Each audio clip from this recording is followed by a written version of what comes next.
So welcome to the Client Review Workshop. Thank you very much for dialing in. Now the aim of the Client Review Workshop is really to cover off so much of the content and so much of the items that we think are so important to help you make sure that your financial planning continues to evolve with you rather than gradually stagnating, as all too often is the case. And as we've said before, there's so many different things that we think should comprise of your review. It's very difficult to deal with those on a one-to-one basis, all of that content, and do it time and time again for every client. There's a huge amount of work there. And so it's much more effective, and it allows us to do a much more comprehensive review if we break it up into two pieces. The workshop, where we can kind of go through all of the performance stuff for all of the clients that are managed by the same investment managers, and then do the one-to-one stuff separately and keep that much shorter and much more focused on what's unique to you. So that's the way that we approach our review service. I'll come on to a bit more detail about that one-to-one review later on. But that's the purpose of the Client Review Workshop. It's to really make sure that we cover all of the important stuff that's going on in a format that allows us to do it time efficiently.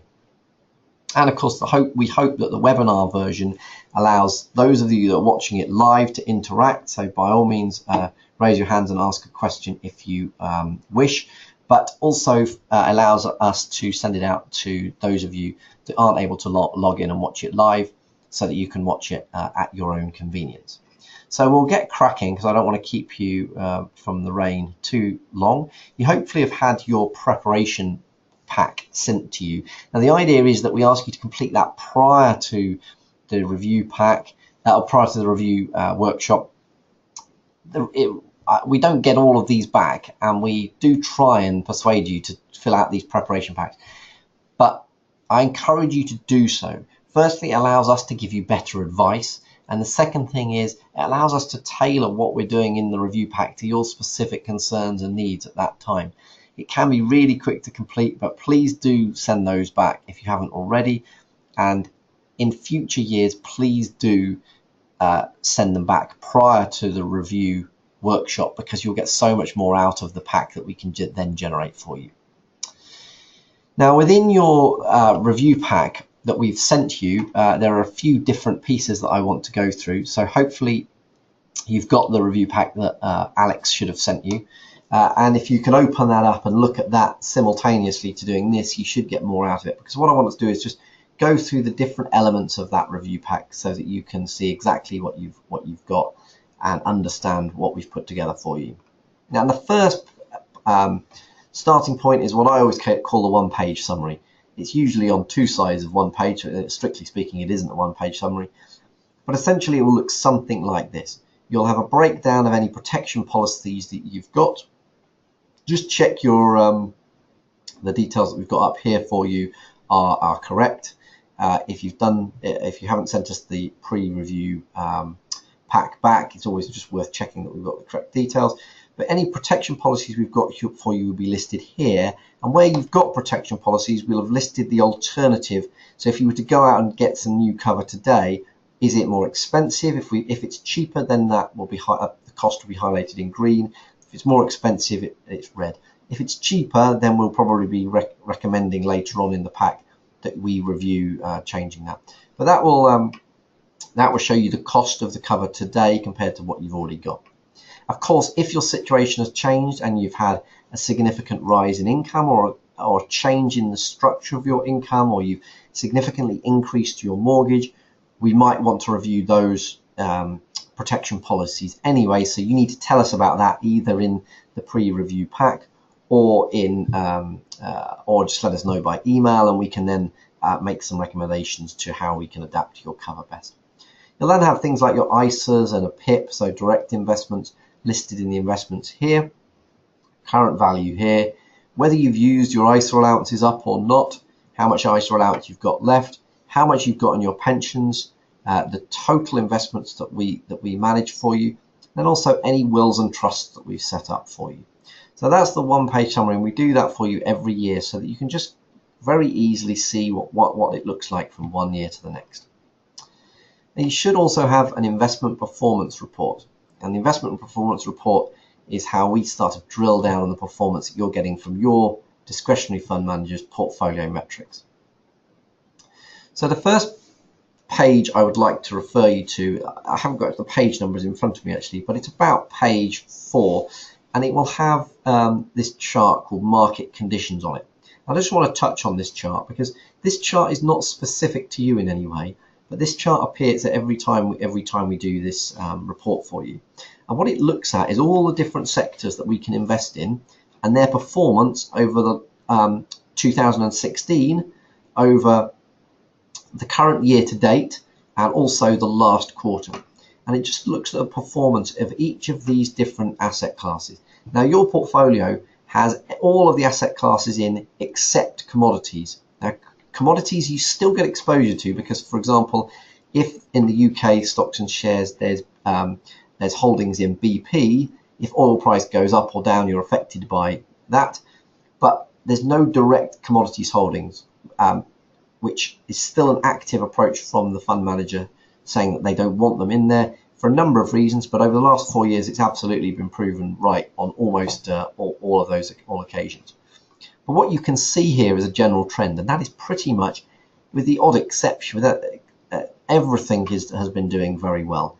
That would lead you on to expect the performance of your investments to be doing well. But it's just worth referring to this chart because it just gives you a lay of the land from an investment point of view. I just want to touch on a few other things while we're at it. The FTSE 100 has performed very well, and it's performed. So here we've got the world index and we've got the FTSE 100 the FTSE 100 world index is in orange, and the FTSE 100 is the turquoise one. And you can see over that last 12 months, the FTSE 100 has actually lagged behind the world index, and that's only 1 year, so it doesn't really tell us a lot.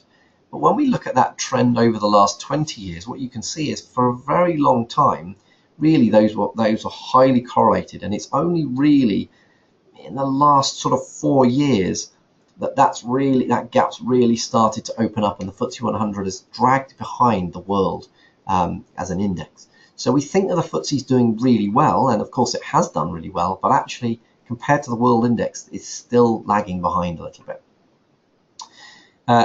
And so what's the FTSE 100 look like compared to a properly diversified portfolio? So a portfolio like the sort of thing that we have managed for you through portfolio metrics. Well, this is what it looks like. So what you see is, and this goes back to May 2015, the performance on an upward market has generally been very similar. But when we have the crashes, the downside, the diversified portfolio does come down a bit, but it provides you with a good degree of protection. And that's really why we invest in a diversified portfolio. Is we want to follow the market and hang on to the coattails of the market on an upward trend. But when the market crashes, we'll probably see some fall. Probably would have expected a little bit more than we got there. But generally, that's where we get the outperformance. It's when the market crashes and the diversified portfolio gives you protection in that situation so that you can still maintain and grow when the market recovers again. And that's essentially what we're looking for.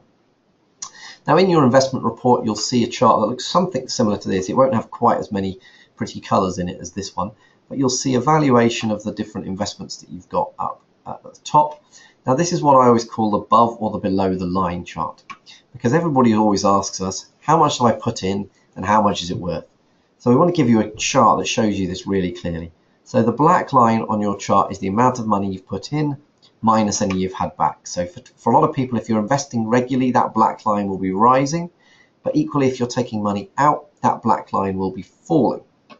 And you'll see the different chunks of money going in or out as you've done it over the time frame. What you'll then see is these different colors relate to the different accounts. Now, in this example, I've just got the 7 different levels of risk. So you can see those, but on yours, one will be your ISA, one will be your PIP if you've got one will be your pension if you've got one, and it'll break it all out. What we want to see is if we're above the line, and this is all growth over and above what's being put in. Of course, if we're below the line at any time, which actually in this example, this goes back right to the day that the portfolio metrics portfolios were created. So this is genuine data, and these are examples portfolios that were set up the day that those portfolios went live. You can see there was times where it got pretty close to being below the line. You'll probably see on yours at somewhere where you fell below the line, but all of the ones at the moment should be above the line. If you're not above the line, let us know, because there's probably something wrong with the reporting. The next page of your investment report, it looks at the asset allocation, the split of your investments across the different asset classes. And what we've got here is the target that we set the investment manager, what we want the portfolio to look like, and then the current asset allocation, the actual how your portfolio does look like in reality. What we want is for these to look pretty similar. They'll never be identical, as you'll see in this example, because even if the portfolio was rebalanced last week, UK stocks and shares might have grown slightly faster than the cash and stable assets, and emerging markets slightly faster than that. So all of that will come up. But if there's any big discrepancies in your portfolio, any big differences, more than 1% or 2%, then it's worth bringing that to our attention. We'll normally pick up on it if that's the case anyway. But sometimes we do see a bit more cash in there, and that's because if there's particular trades going through at a particular time, or money's just come in or out of the portfolio, that can cause a bit more cash. But generally speaking, we want those to be very similar, and if they are very similar, it shows that the portfolio is continuing to be rebalanced by the manager. You'll then have a investment portfolio breakdown. This lists all the investments you're currently in. That's as interesting as you want to make it, but some of those will be familiar names like Jupiter European and Fidelity American Special Situations. Some less so, like PIMCO, the specialists that work in the fixed interest world. You'll then have the individual account performance. So this will show you the difference in the performance between your ISA, your pension, and your PIP, and also between you and your spouse if you both invested on the platform as well. And what it will show you is if you've got all accounts that are all started at the same time and all have the same level of risk, then the line should be pretty similar. But if some of the investments started later than others, then that will affect the performance, because it depends on where the market was when the money went in. And also, if you've got different levels of risk, as we can see here, these are 7 different levels of risk, you'll see the difference in performance. Because sometimes people have a lower level of risk for a PIP or an ISA than they do their pension because of a shorter time frame and shorter goal. But what you can see here, which is noticeable, is this line here is 1 out of 100 on the risk scale. This line here is 100 out of 100 on the risk scale, and these are 5 stops in between. And these portfolios we continually monitor because we know that every client somewhere between 1 and 100. But you can really see the difference in the performance on this chart. The 100 out of 100 has the biggest falls, but also has got the biggest gains. The 1 out of 100 has just ticked along nicely at a slightly faster version of cash, as it should be. Probably more interesting though is to look at the consolidated performance, which is the next page. And what you should see here is this is the consolidation of all the accounts that you've got and the performance they've experienced since the day that it was started. So that blue line is the performance that you've experienced. Again, this is genuine data. So at this level of risk, and this level of risk was targeting inflation plus 3%. Then we have seen 35.9% growth since January 2013, which is really quite astonishing. Given that we expected inflation plus 3%, and we assume that inflation is 2.25% at the moment, so that'd be 5.25% after investment fees. We expected 21.2% growth. We've actually had 35.9% growth. So for above that line, we know that things are moving along very nicely. And pretty much everybody at the moment is above that line because we've had such strong growth. Now, what that tells us is that we're seeing that we're getting good investment growth compared to what we expected in line with inflation. But what it doesn't tell us is how portfolio metrics are doing compared to the rest of the market. So that's where I want to go next, because it's all very well if portfolio metrics are getting great growth at, let's say, 5% a year. If everybody else is getting 10% a year, then we want to be considering moving across to that, don't we? So we want to compare portfolio metrics against 2 different worlds. The discretionary managed world, so that's the likes of UBS, Coutts, Investec, all of the discretionary managers, private banks, all of those sorts of people. And the way that we do that is we compare that against an index called the ARC. ARC is a consolidation of literally thousands and thousands of different discretionary portfolios. everybody gets put into 4 different categories of risk, and then we get the average returns of all of those different managers. And that's pretty much the vast majority of discretionary managers on the market. And then for the fund managers, the people like Fidelity, Jupiter, those sorts of guys, and we want to compare against how they're doing. And so we can compare against those using the sector averages. Now on this chart, what we're looking at here is the annualized growth compared to the level of risk. So the purple line is ARK, the discretionary managers, and that's the 4 different categories of risk that I told you about.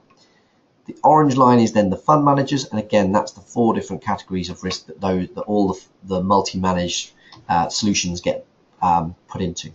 So what you can see in this chart is looking at the last 3 years, which is probably the most meaningful data we can look at. What you can see is that portfolio metrics, and so this is 1 out of 100 on the risk scale, that's 100 out of 100 on the risk scale, and these are 5 points in between. And so once you know your level of risk, which is actually marked on your investment report, the page after your consolidated report, that will tell you your risk score, that will tell you roughly where on that line you are. But if we take, for example, here, this is 63 out of 100, which is quite a common area for our clients to invest in. This sort of area here is probably the most common area for clients to invest in. So let's take this 63 out of 100 as an example. You can see that over the last 3 years, the average growth rate has been around about 10% growth per annum, which of course is fantastic. Had you been invested in the discretionary managed world and also the fund managed world, because they're pretty much identical, then you would have probably seen something like 7.5% growth per annum. So what we can say is over the last 3 years, the performance of Portfolio Metrics really has been very good. We're really very happy with it. And we couldn't expect for it to be any better than that. But that's just 3 years. So let's have a look at what the last years looked like, and also the last 2 years. So the last year looks equally good. In fact, actually, it probably is better, because you can see the scale is different here because we've had so much growth in the last year. So again, picking that 63 out of 100, you can see that over the last year, on that July to June date, Portfolio Metrics would have generated somewhere in the region of, let's call it 17%. Whereas the discretionary managed world and the fund-based world, very similar again over that time frame, more like 13%. 2 years, again, the difference is very good, and that's the chart that we've just seen over 3 years. So compared to the industry averages, we're really happy with what Portfolio Metrics are doing. But what we also like to do is pick a few specific competitors, some industry known names, and compare against those. And we do this every quarter. So this is 7IM. If you remember Justin Urquhart Stewart, the guy with the red braces who appears on the BBC quite regularly, this is his discretionary management firm. And I'll flick through a few of these and highlight each company as we go. But as long as you remember, up and left is good on these charts. So in an ideal world, this would be the best place to be, 25% with 0 risk. Sadly, that's not possible. So up and left is good.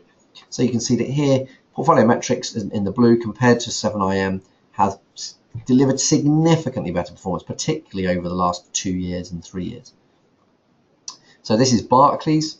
Barclays really over 2 years have provided, there's something going wrong with their risk management there. They're very, very flat on returns over 2 and 3 years. This is BlackRock. Now BlackRock at that level of risk have delivered actually quite good returns on the last year, not so much over the last 2 or 3, but that should be a fairly linear, it should flatten off a little bit towards the top, but there's something going wrong with their risk management there, as is the case with Close, and their long-term performance is pretty poor. Jupiter, compared to Portfolio Metrics, Jupiter are a really well-respected investment house, but they have delivered poor or inferior returns to Portfolio Metrics over that time. It's Newton, Old Mutual. Old Mutual actually have done pretty well in the last year. They're in line with Portfolio Metrics. 2 years ago, over the last 2 years and 3 years though, much poorer performance. Schroders, some weird things going on with their risk management there. St James's Place. Look, if you know anybody that has St James's Place in their portfolio, look out for my newsletter this coming month. because I've got a bit of an article about them. There really are, again, there's Which have done a big report on them. They're being very, very opaque with their charges, and in addition to that, they're delivering poor returns, and the risk management's pretty poor as well. So I've actually put aside some time on the 14th of September to speak to people that are in St James's Place that might want to know their options. If you know anybody, obviously feel free to introduce them. So Standard Life. So that's a few anyway, to give you an idea. Now, but just I suppose the main theme is that we can just draw the conclusion that Portfolio Metrics performance has been really good, and we can be really happy with that. One of the other things that we can do with Portfolio Metrics is that we can lean more towards passive portfolios. So that's where we go into more things like tracker funds, where we follow the index rather than paying active managers to try and beat the index. If you read the Sunday newspapers, you'll quite often read that you're better off always sticking it in a passive because most managers don't beat the market. And if you were going to do this yourself, then a passive would be a better approach.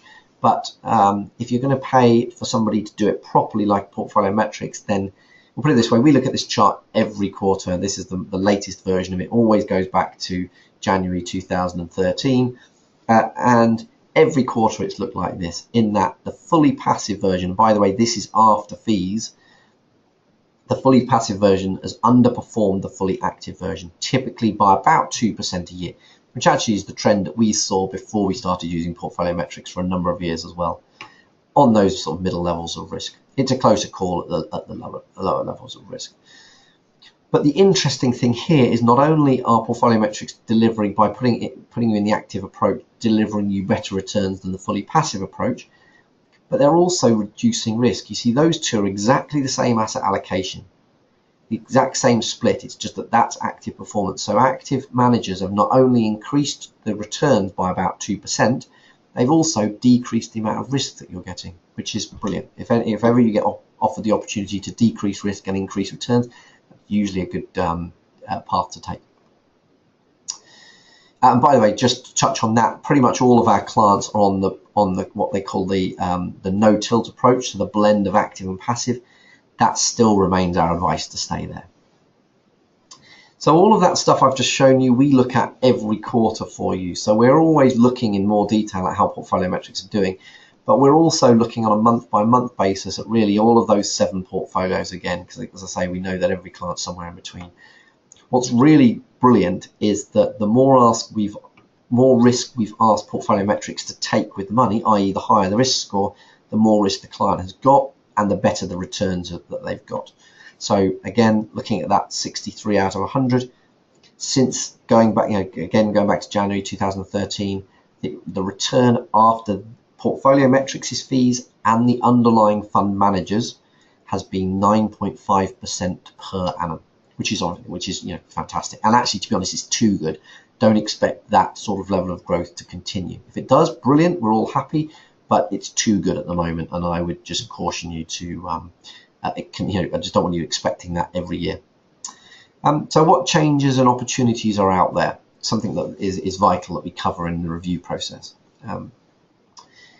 So I'm just checking there's no questions. No, okay, great, I'll carry on.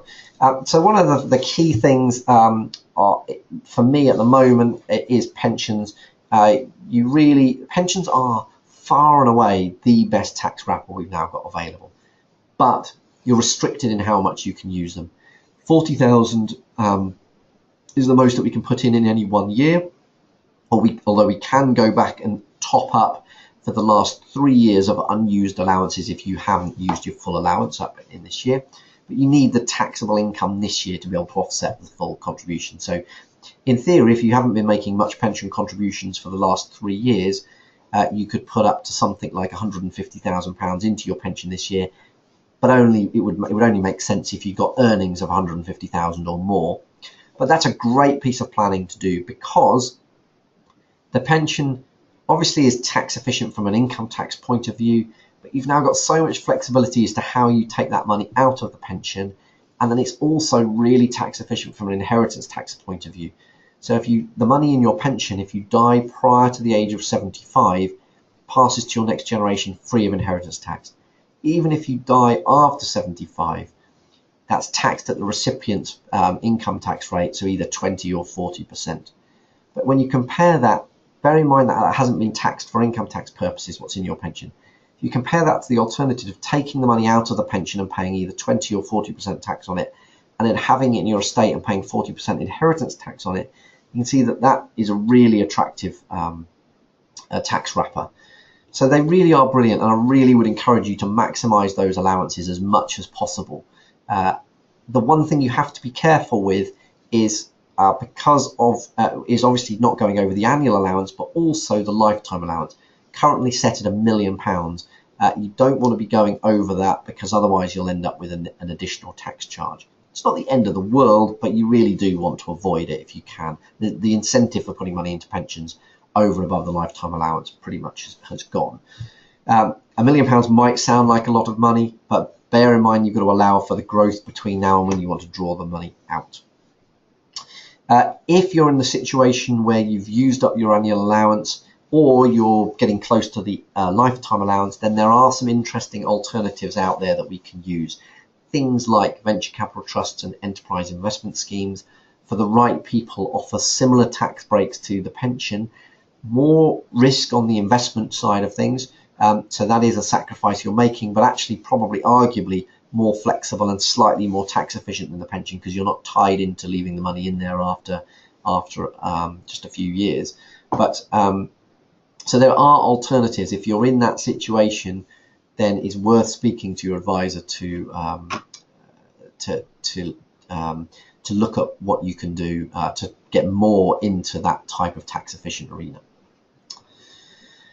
And I just touched on the inheritance tax protection of pensions. They really are very brilliant tax wrappers now for not just in income tax planning, but also for inheritance tax planning. I know we've actually seen some clients already that are retired starting to put money into pensions with no intention of ever drawing it out, purely as an inheritance tax planning vehicle. So that really is an interesting conversation. And of course, in addition to the pension allowance, you really want to be making sure you use up your ISA allowance, particularly if you've got any direct investments like a PIP.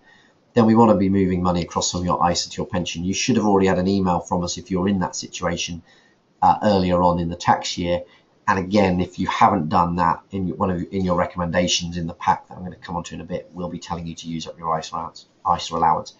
But it really is, it's a use it or use it allowance in the same way that the pension one is really nowadays. It's very difficult to play catch up other than that last 3-year rule. With the pensions, you can't throw in the huge amounts that you used to be able to. So you really want to be using those allowances each year, because it can make a huge difference as and when you get to retirement. And if you're already in retirement, just making sure that as much money is growing tax-free as possible makes complete sense. One opportunity that I just wanted to mention about, one of the firms of accountants that we work closely with have started talking to a lot of their clients about this, because I hadn't realized the opportunity. And that is, if you run your own limited company, then it's really not worth having personal life insurance. If you want life insurance to protect your family, which obviously would make complete sense, then you can change your life insurance, rather than it being personal cover, to putting it through the business. It's a perfectly eligible expense, but it's a deduction for corporation tax purposes, but it's not a benefit in kind. It's called relevant life cover, and it just means that you can save something like 30 to 40% of the premium of your life insurance because of the tax breaks you get just by putting it through the company.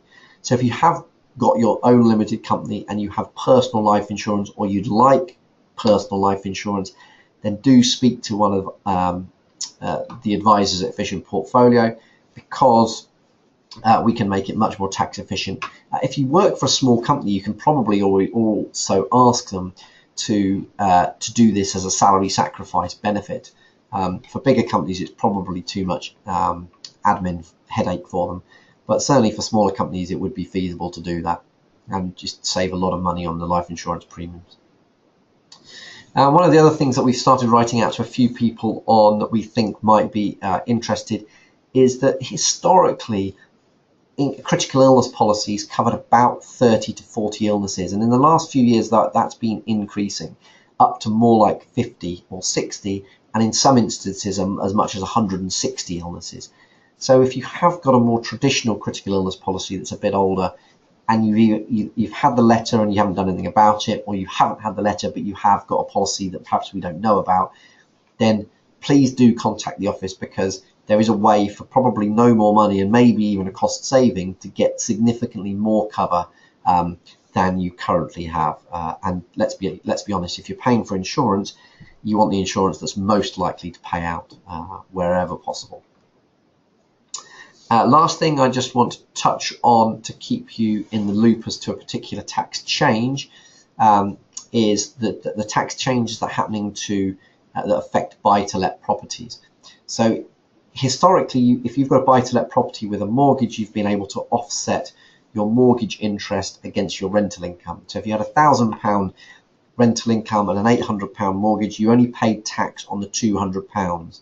Now between now and 2021, that's being phased out. So by 2021, if we go back to that same example, £1,000 rental income, £800 mortgage, you will pay tax on the full £1,000. Now that would, if you're a higher rate taxpayer, that could be £400 in tax, which means you're now making a £200 a month loss, as opposed to previously you were making a £200 a month gain. This is an example of quite an extreme example, a big buy-to-let portfolio, but this was one that we, the firm of accountants that we work with, had seen. We've got £400,000 rental income, but they'd also got £400,000 a year in mortgage interest, so they were making zero profit, paying zero tax. By 2021, they will have an annual tax bill of £80,000 a year, even though they're making zero profit. So for me, the buy-to-let market is really a bubble waiting to burst.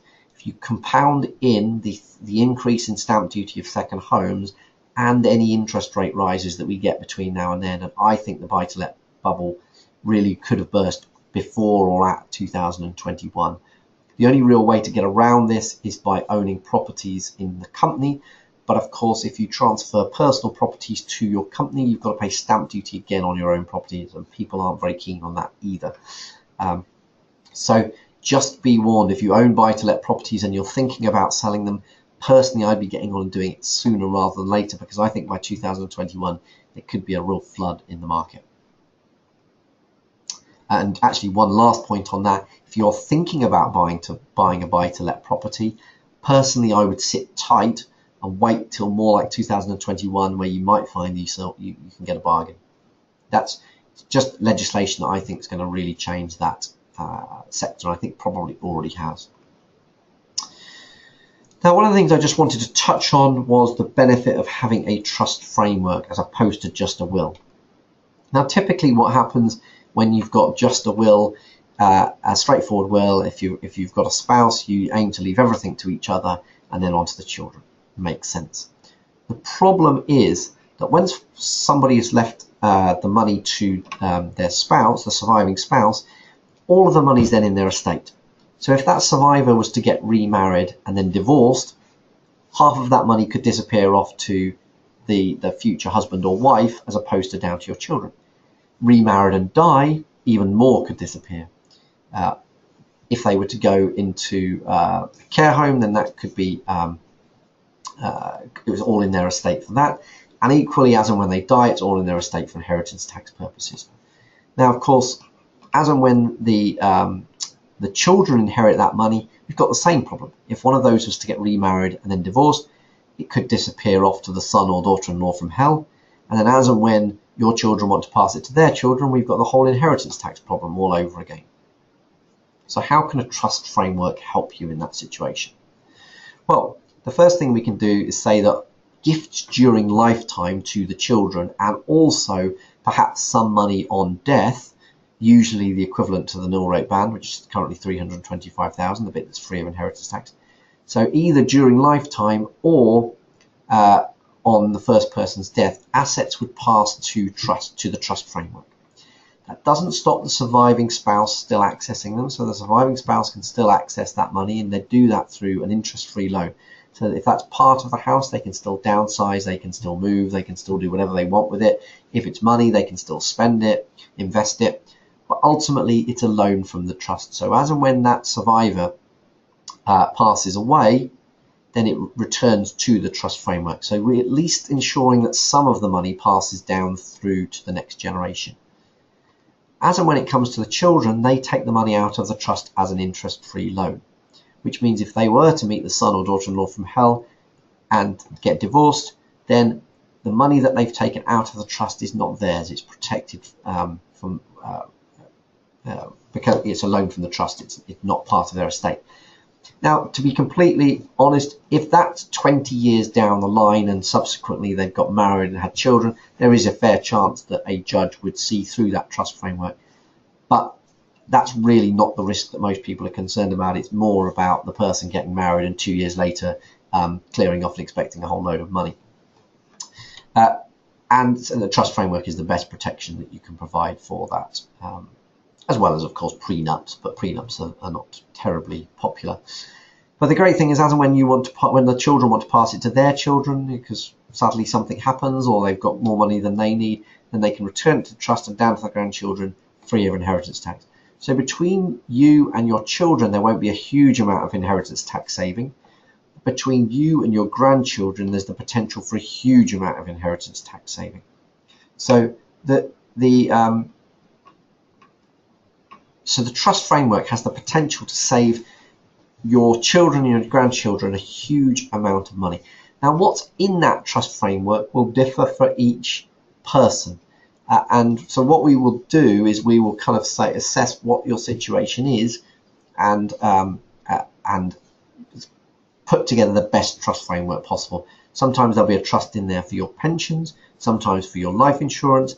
There'll be almost certainly one for the rest of your estate. And there are different ways of structuring this, some of which the trust is created. If you want to keep the cost down, the trust can be created on death. It's not as good planning.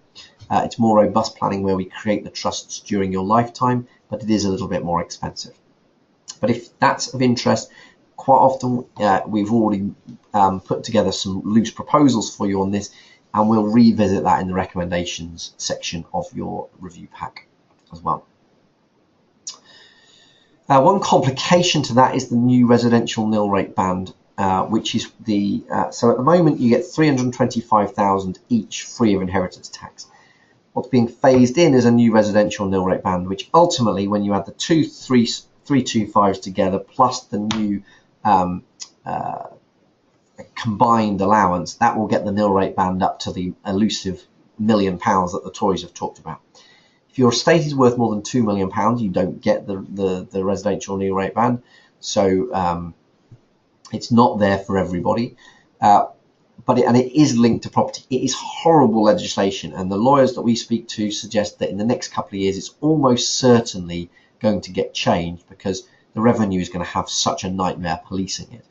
But one thing that we do need to be careful of is if we go back to that trust framework needs to be tailored in such a way. So if you've got an old will that's got an old trust in it that was a good few years old, this really wants reviewing, because otherwise it could cost your children a significant amount of inheritance tax, because it can cost you the residential nil rate band.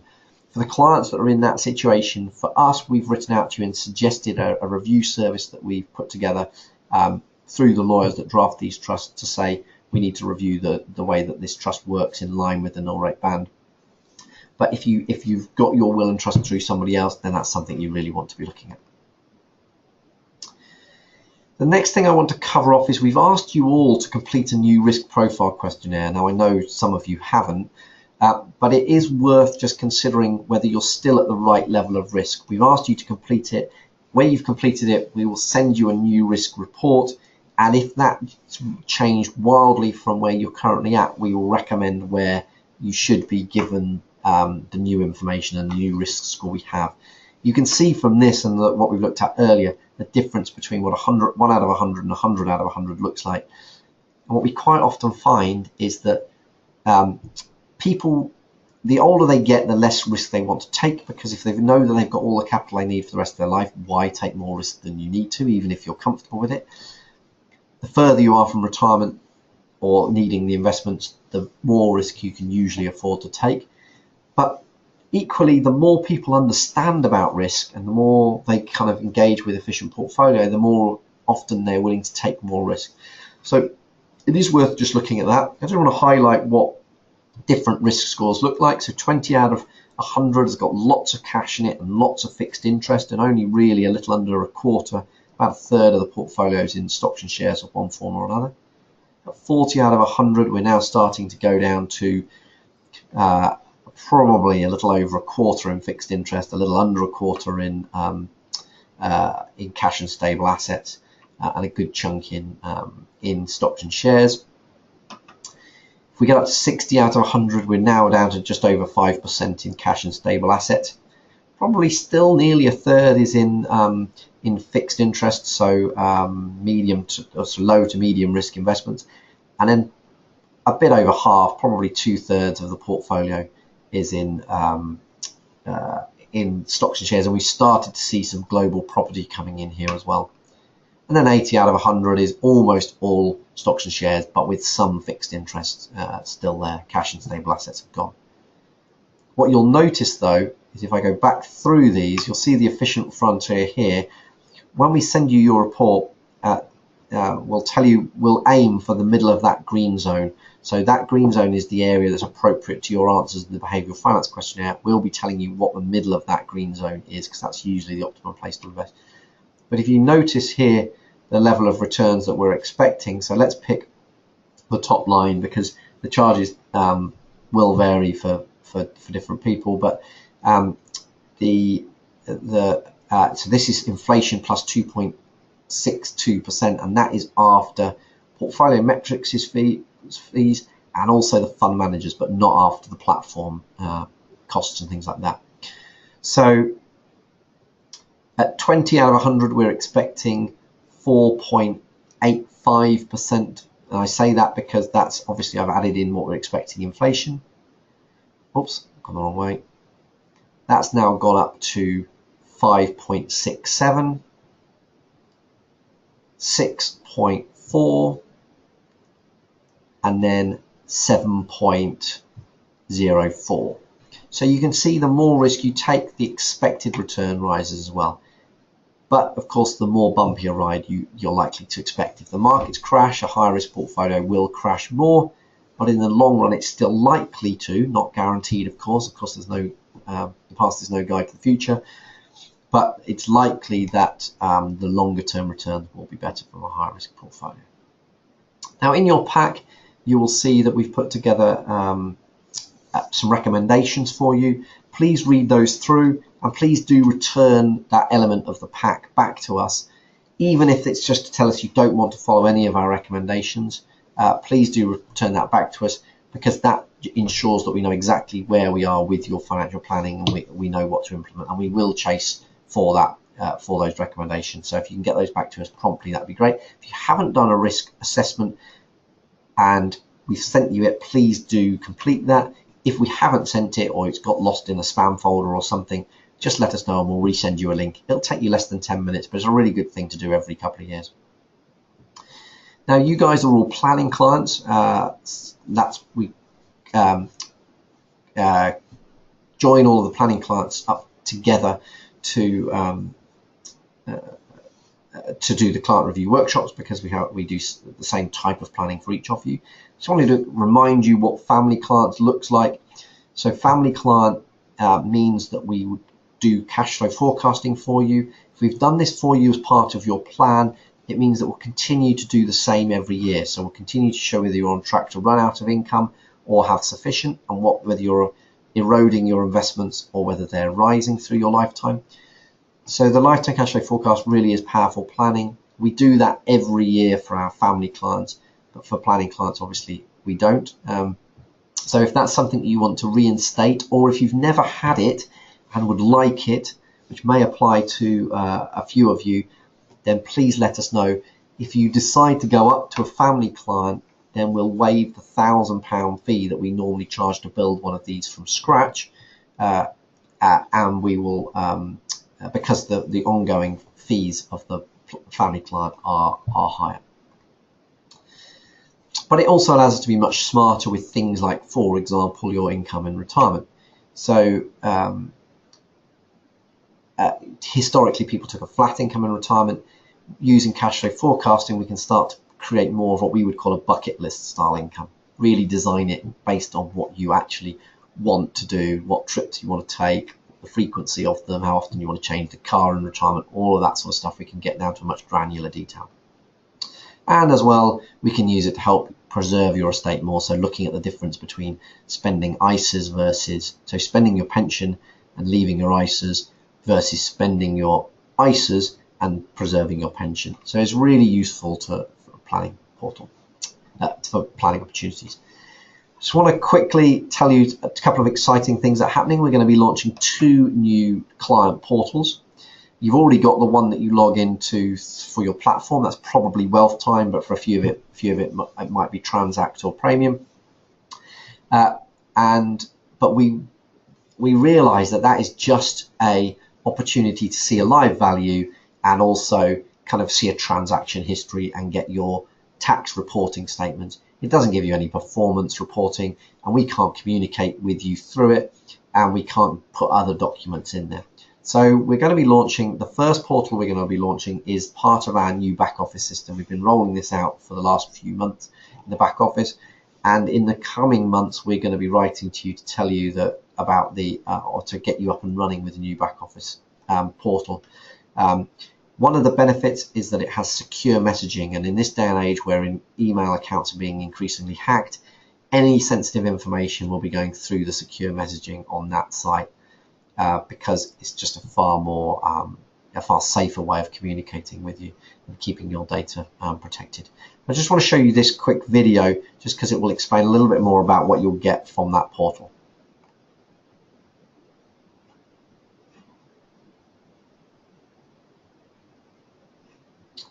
Now, interestingly, I haven't got any sound, which I'm not sure why is happening. Let me just see if I can't.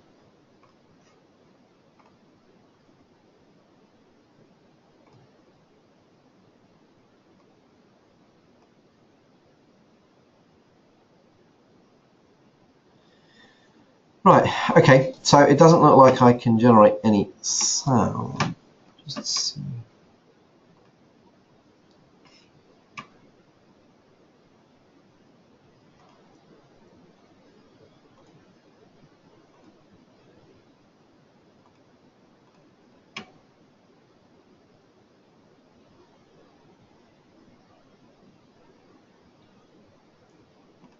Right, okay, so I'll try and explain what they're talking about as we go.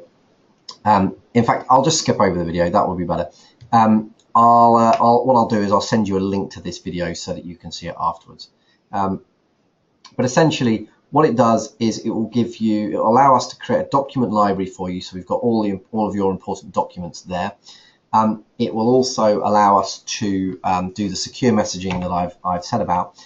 There is, in addition to that, a fantastic feature, which is a premium feature. You need to pay for it. It's a couple of pounds a month. That doesn't go to us. That just goes direct to the software provider. But that will allow you to link your bank accounts into that portal as well, so that when you log in, not only do you see the live value of your Wealth Time investments or any other investments that you've got, but also you'll be able to see your the balance on your bank account, your mortgage, credit cards, all that sort of stuff. So in one centralized place, you'll have everything, as well as then you'll have your secure messaging, so you can really quickly and easily say, by the way, can you do this? You can also upload documents. We'll upload documents, things like your plans, suitability letters, any review documents, those sorts of things will go in the portal. But you can also upload things like copies of your passport, driving license, so that if you were abroad and happen to lose your passport, you can log in, print off a copy. Getting a replacement is then much easier. In addition to that back office portal, we're also going to be launching the Portfolio Metrics portal. Now, this is going to be your opportunity to be able to log in and get live performance data similar to that which we're talking to you about on the client review workshop here this evening.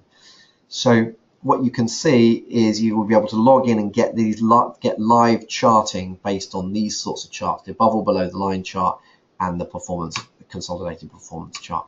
So we'll send you the details for those. You'll still have access to Wealth Time. And what we're going to do is put together a page that says these are the links for each of the three portals that you've got, and this is why you'd log into. You get your tax statement from Wealth Time, get your live values, your client documents, your secure messaging from this one, and any performance data comes from this one. So we'll try and keep it really straightforward for you.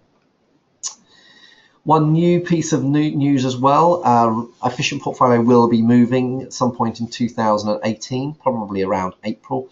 We're in the process of selling the offices at Seaton, and we have purchased a Grade 2 listed hotel in Oakham, which we will be renovating over the coming months. It needs a complete gutting and rebuilding, or not rebuilding, but we're pulling walls down and doing a complete job on that.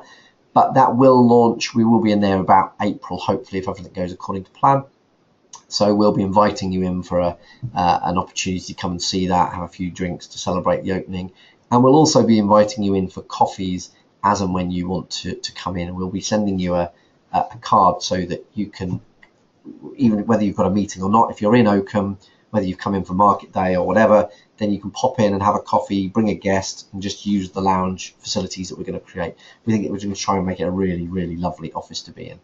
So that's exciting stuff for what's happening next. And then coming on to your next actions, I just want to sum up really. We've got the recommendations that we've put in your pack, and any of those changes that I've talked about. If you want to make the most of those, please do send those back to us, and we will implement those. The next thing I need to come on to is then your one-to-one meeting. Now, your one-to-one meeting is the meeting where we just sit down and go through the things that are unique to you. And I'm very conscious that part of what financial advice is all about is that ongoing relationship. And we believe that the ongoing relationship, the one-to-one relationship of advisors, is really very, very important. And we don't want to ever let that slip. But what I've found is as the business has grown, I can't deliver sufficient one-to-one relationship to all of the clients. So this year and going forward for our planning clients, the one-to-one meetings will be done by Tim Webb. Now, most of you know Tim because he was the client relationship manager for a good few years. He's been with us now for 4 years. He's a fully authorized financial planner now. So he's been giving advice for quite a while. He's been doing that behind the scenes as far as you're concerned, because he's also been a power planner. So he's been working on all the advice for my clients. So he knows my clients inside out. So he's absolutely the obvious choice to do that one-to-one meeting. Now, all of that advice will still be overseen by me because I'm still overseeing those recommendations that are going into your review pack. But Tim will be doing the one-to-one meeting. So in your review pack, please can you indicate when you would like your one-to-one meeting. If you don't need it because nothing's changed, then that's absolutely fine. We don't stress about that. But we encourage you to do that one-to-one meeting because it will really just make sure that we can, we make sure we know everything that we need to know about you, and we can spot any opportunities. Now that meeting can be in person at either our office or at the offices of somebody like one of the accountants that we work with, if that's how we have met you in the past. Or it can even be by conference call like this. Now, I say that Tim's going to be doing the one-to-one meetings. That only applies to my clients. If there's any of Tom's clients on this call, which I think there probably is, which I know there is this evening, but watching this later on, Tom will still continue to do his own one-to-one meetings. Tim's only taking over the one-to-one meetings for my clients. If you've got any questions for me at any time, or you've got any concerns about that, please do contact me directly. But I'm sure you'll be absolutely delighted with the work that Tim can do, and Tim can spend that much more time looking after you than I'm able to. So that concludes the end of the client review workshop. We've asked you for some feedback on the client review workshop. So when you fill out your pack, if you could also give us feedback on what worked well for you, what didn't work so well, what you would like us to change for next year. That's the only way we get better. So all feedback is good feedback. So please do let us know what we can do better and what you really did like. That's all there is from me this evening, other than to say, does anybody have any questions that they would like to ask me now? Obviously, you can email me afterwards if you've got any specific questions, but does anybody have any questions that they would like to ask now? If you do, then you can either raise your hand, or even better, just type them into the questions box on the portal. If you've dialed in by telephone, actually asking a question is really quite difficult. So you need to have done it dialed in remotely to be able to on your PC to be able to do that.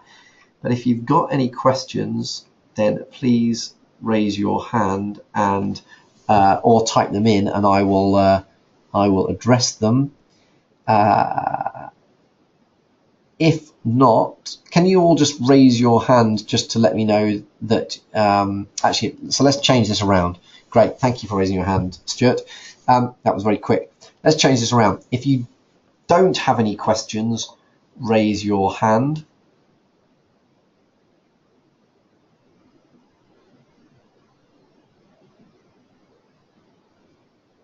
Okay, brilliant. Fantastic. Well, in that case, all it leaves me to do is say thank you very much for attending this evening. I hope you've got plenty of value out of it. As I say, we really believe that this is how we can help you ensure that your financial planning continues to evolve with you rather than gradually stagnating. If you can make the most of some of those opportunities by getting more into your pension, getting more into your ISAs, using things like trust frameworks to protect your money, saving money on tax through things like relevant life cover, then that's a fantastic thing to do, and it will only continue to improve your finances. But thank you very much, and I look forward to seeing you all soon. Thank you.